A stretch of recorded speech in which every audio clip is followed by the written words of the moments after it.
Today, Austin City Council members announced several ideas for local police reform they'll be voting on this week.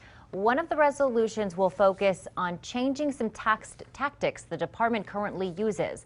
They include a ban on chokeholds or strangleholds, like that which was used on George Floyd, outlawing tear gas and rubber bullets in crowds of protesters, preventing officers from shooting at suspects who are fleeing, like Mike Ramos was in a vehicle when he was shot and killed in Austin.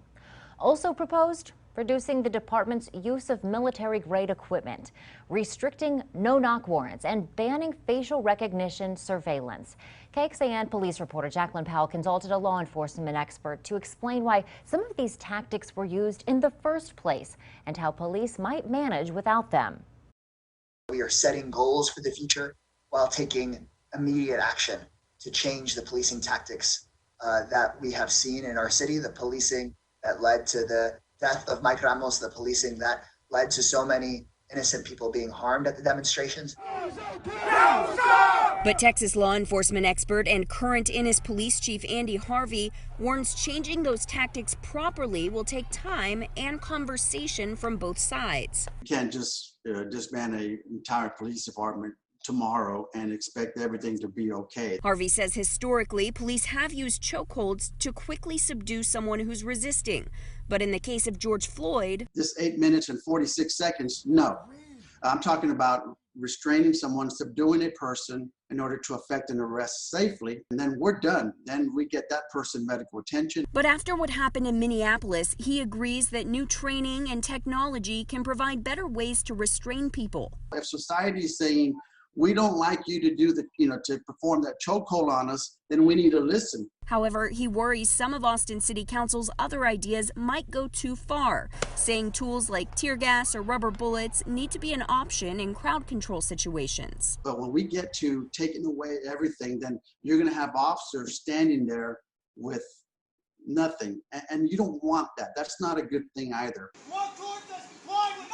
And while Harvey can't speak to the Mike Ramos case specifically, he says there are rare instances where people fleeing in a vehicle could pose a threat to others and justify officers firing. Gone are the days where we just say we feared for our lives.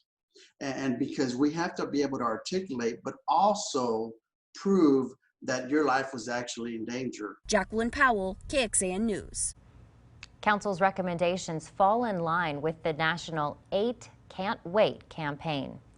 In a similar vein, Mayor Pro Tem Delia Garza put another resolution on this week's agenda related to institutional change and accountability within the police department.